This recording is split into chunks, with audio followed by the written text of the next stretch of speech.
Hello students, welcome to our channel Political Science with PS. I am Pooja and today we will discuss about the Aristotle view on slavery and property. दास्ता और संपत्ति पर अरस्तू के विचार। तो आज हम अरस्तू के विचारों के बारे में चर्चा करेंगे जो अरस्तू ने दास्ता और संपत्ति पर दिए हैं। अगर आप इस वीडियो का PDF पाना चाहते हैं तो हमारे टेलीग्राम चैनल को ज्वाइन करें। टेलीग्राम का लिंक वीडियो के डिस्क्रिप्शन बॉक्स में दिया गया है। तो चलिए स्टार्ट करते हैं आज का टॉपिक।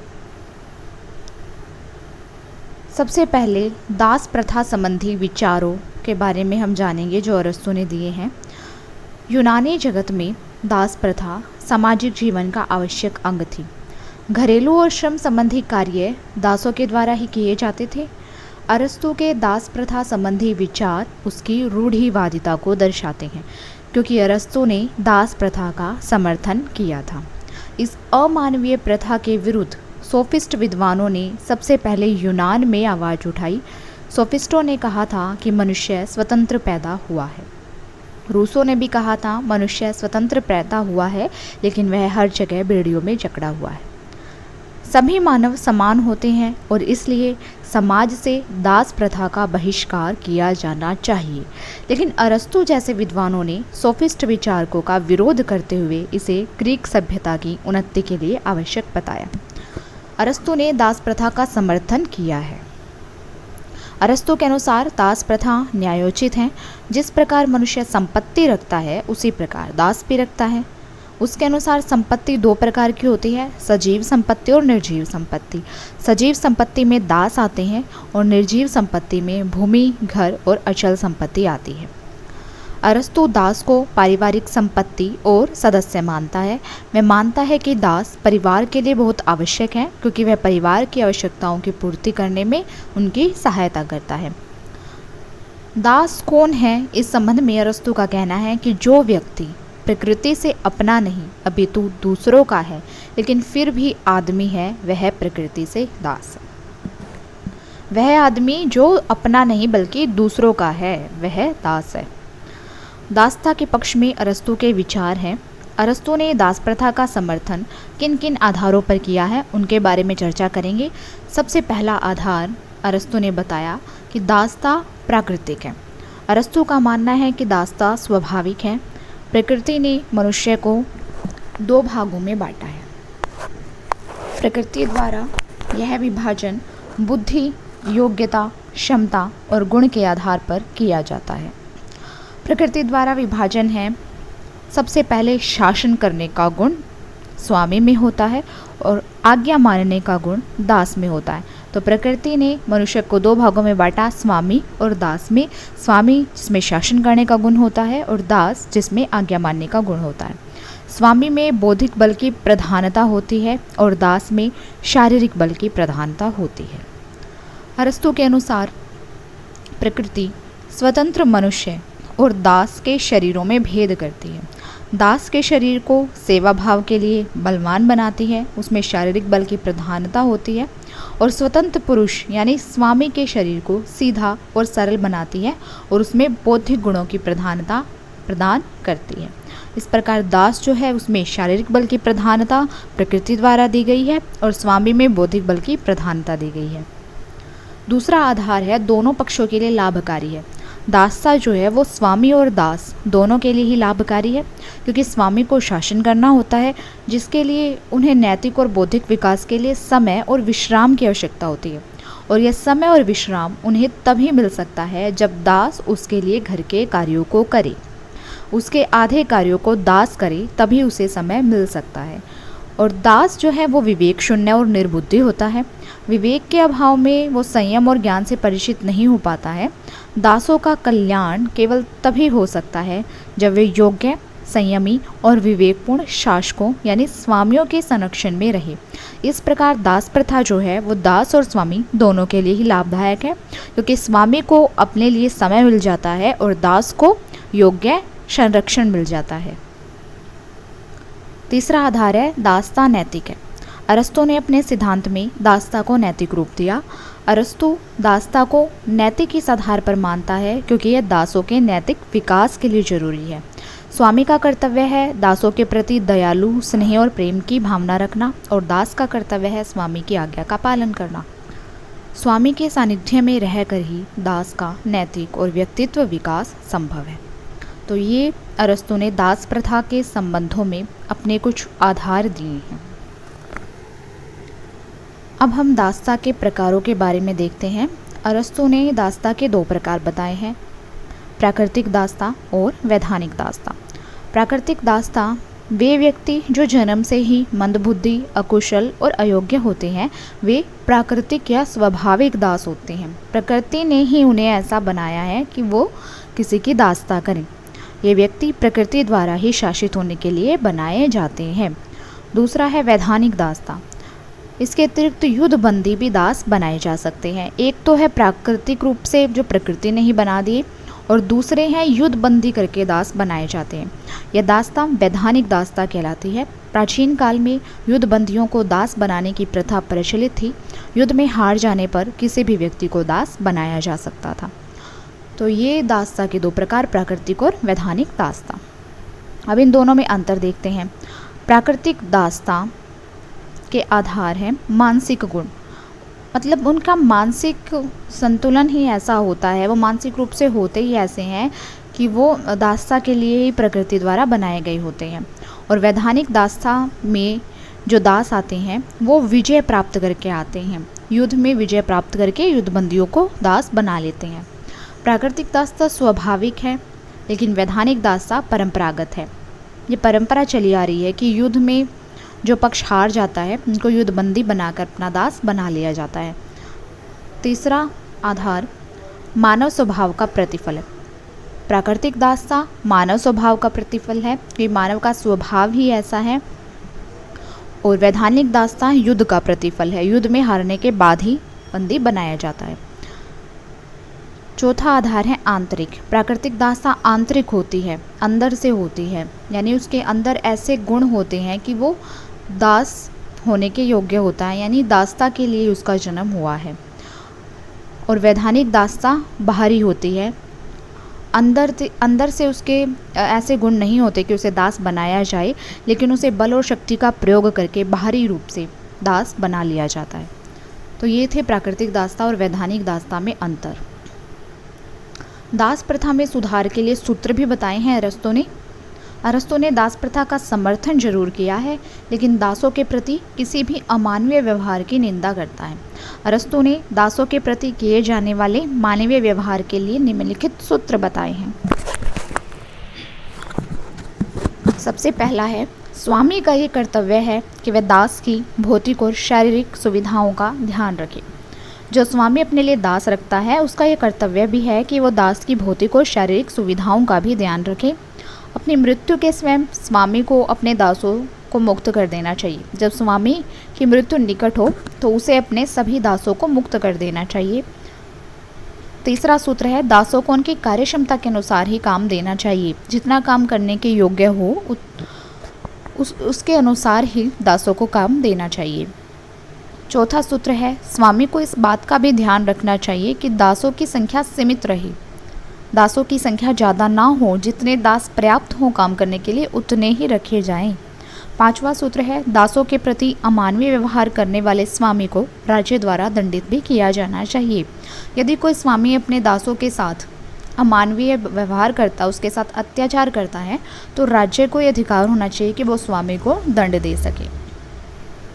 अब अरस्तु के जो दास प्रथा संबंधी विचार हैं उनकी आलोचना भी की गई है। अरस्तु के दासता संबंधी विचार अप्राकृतिक और अनुचित से लगते हैं। उसके दासता संबंधी विचारों की निम्नलिखित आधारों पर आलोचना की गई है। सबसे पहली आलोचना है, दास प्रथा अप्राकृतिक है। दास प्रथा, अरस्तु ने बताया कि दास प्रथा प्राकृतिक है, लेकिन दास प्रथा किसी भी तरह प्राकृतिक नहीं हो सकती। मनुष्य में विभिन्नता और कुशाग्र बुद्धि के आधार पर अंतर होता है, लेकिन अंतर होते हुए भी एक प्राकृतिक समानता होती है, जिसकी आलोचना करना मानव व्यक्ति का अपमान है। अरस्तु ने अपनी पुस्तक पॉलिटिक्स में दास प्रथा का वर्णन किया है। इस वर्णन को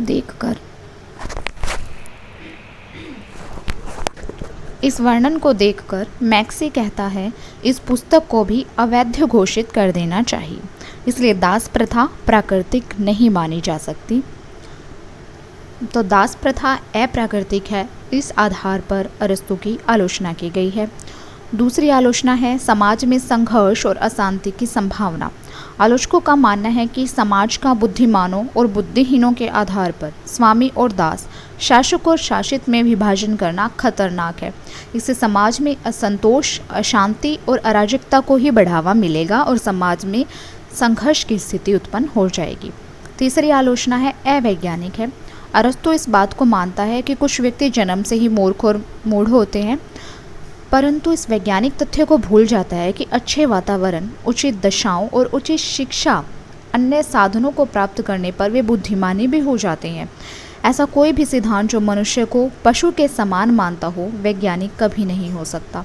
इसलिए अरस्तू का दासा संबंधी विचार जो है वो अवैज्ञानिक हैं। इसी आधार पर उसकी आलोचना की गई है। चौथी आलोचना है यह नैतिकता के सभी सिद्धांतों के विरुद्ध है। एक मनुष्य के द्वारा दूसरे मनुष्य को दास बनाया जाना एक घृणास्पद विचार है। अरस्तू ने इस विचार का प्रतिपादन करके घोर अनैतिकता का पक्ष लिया है।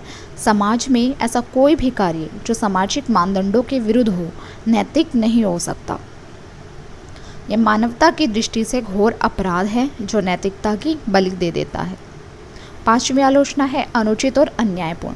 मानव जाति को शासक और शासित में बांटना अनुचित है। प्रोफेसर रास ने कहा कि मानव जाति को कुल्हाड़े के साथ दो भागों में काट डालना अनुचित है।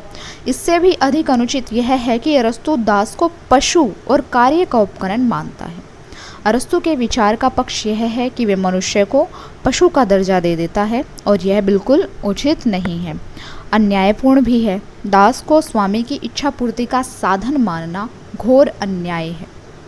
इसलिए अरस्तू के दासा संबंधी विचारों की आलोचना की गई है। ये थे अरस्तू के दासा संबंधी विचार। अब हम अरस्तू के संपत्ति पर विचारों के बारे में देखते हैं। अरस्तू ने प्लेटो के संपत्ति के साम्यवाद की आलोचना की है और अपने संपत्ति पर विचारों को व्यक्त किया। संपत्ति संबंधी विचार अरस्तू ने पॉलिटिक्स की प्रथम पुस्तक के 3 अध्यायों में व्यक्त किए हैं। अरस्तू निजी संपत्ति को अनिवार्य मानता है। उसका कहना है कि निजी संपत्ति के बिना व्यक्ति के व्यक्तित्व का विकास नहीं हो सकता। यदि व्यक्ति को निजी संपत्ति से वंचित किया जाएगा तो उससे राज्य को ही हानि होगी।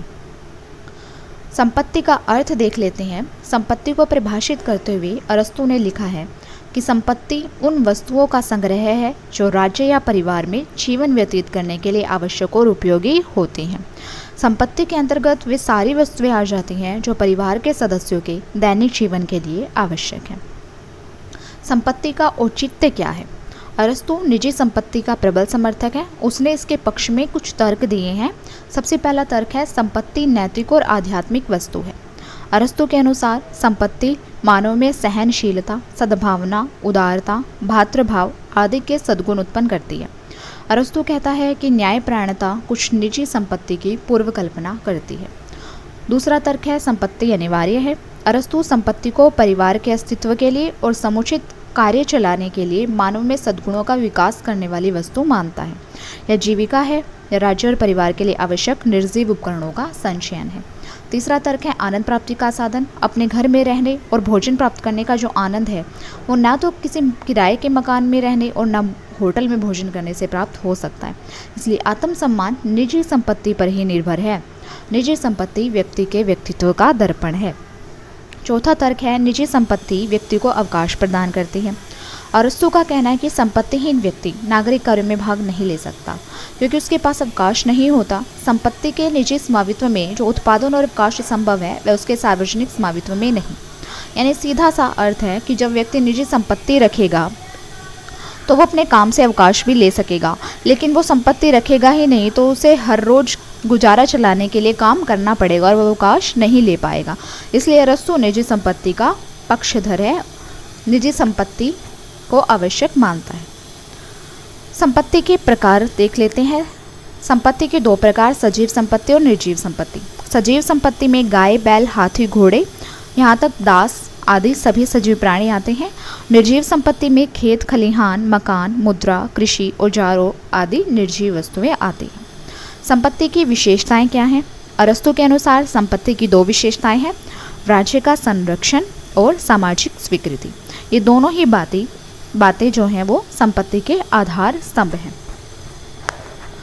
अब संपत्ति संग्रह पर अरस्तु ने कुछ सीमाएं भी लगाई हैं। अरस्तु असीमित मात्रा में संपत्ति अर्जन के विचार का विरोध करता है। वह संपत्ति को साधन मानता है, साध्य नहीं।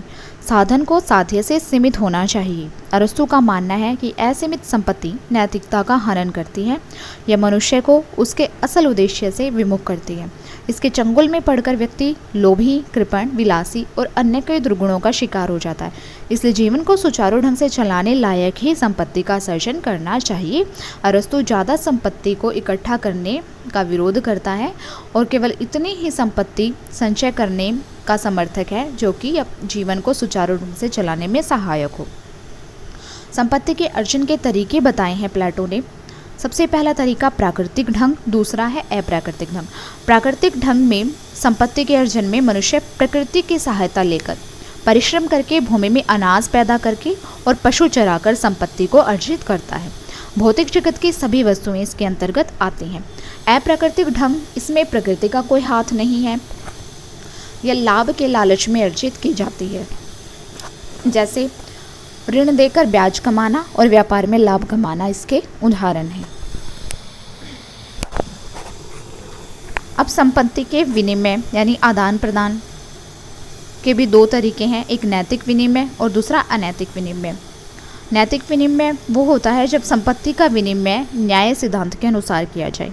इसमें नैतिकता का पूरा ध्यान रखा जाता है और वस्तुओं का आदान प्रदान का आधार समान मूल्य होता है। अनैतिक विनिमय वो होता है जब किसी की विवशता का लाभ उठाकर विनिमय किया जाए।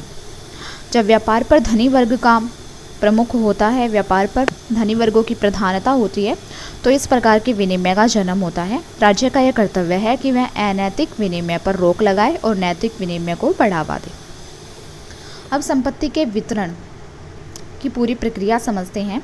अरस्तु संपत्ति के वितरण के 3 प्रकार बताता है। सबसे पहला सार्वजनिक अधिकार और सार्वजनिक प्रयोग, दूसरा सार्वजनिक अधिकार और व्यक्तिगत प्रयोग, तीसरा व्यक्तिगत अधिकार और सार्वजनिक प्रयोग। सार्वजनिक आधार और व्यक्तिगत प्रयोग को किसी भी विचार के लिए स्वीकार करना कठिन होगा। कोई भी विचारक इसको स्वीकार नहीं करेगा कि सभी सार्वजनिक अधिकार रखते हों संपत्ति पर और उसका प्रयोग व्यक्तिगत रूप से किया जाता हो। अरस्तु ने भी इसका खंडन किया है कि जो वस्तु सभी की है वह किसी की भी नहीं होती, क्योंकि जिस संपदा के सभी स्वामी होते हैं उसकी ओर सभी लापरवाह होते हैं। जिसमें व्यक्ति का अपनत्व होता है उसमें ही वह उत्साह, तत्परता और कुशलता दिखाता है। सार्वजनिक स्वामित्व से कलह और संघर्ष उत्पन्न होने की आशंका है।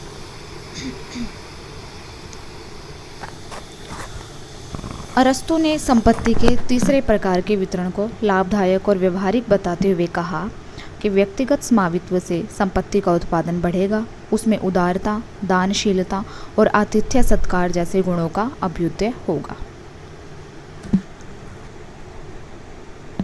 अरस्तु मनुष्य की नैतिक इच्छाओं की पूर्ति के लिए निजी संपत्ति का होना जरूरी मानता है। अरस्तु निजी संपत्ति के सिद्धांत द्वारा व्यक्ति को ज़्यादा से ज़्यादा नैतिक बनाना चाहता है और सार्वजनिक कल्याण के लिए इसके उपयोग पर बल देता है। अरस्तु की ये कल्पना है कि संपत्ति अच्छे जीवन का साधन है, ध्येय नहीं, आज भी शाश्वत महत्व रखती है। संपत्ति के बारे में ऐसी अंतर्दृष्टि बहुत ही कम राजनीतिक विचारकों में पाई जाती है। वह संपत्ति अर्जन और विनिमय के जो तरीके बताता है वे शांतिपूर्ण जीवन के लिए बहुत आवश्यक हैं। उनका नैतिक दृष्टि से भी बहुत महत्व है। इसे अरस्तु का संपत्ति संबंधी दृष्टिकोण आधुनिक राजनीतिक दर्शन में एक महत्वपूर्ण और अमूल्य देन है। तो आज हमने अरस्तु के दास्ता और संपत्ति संबंधी विचारों के बारे में चर्चा की।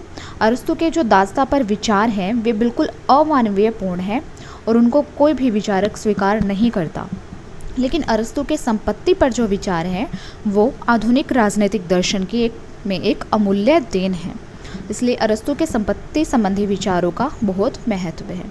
तो आज की क्लास में इतना ही। मिलते हैं नेक्स्ट क्लास में एक नए टॉपिक के साथ। Thank you.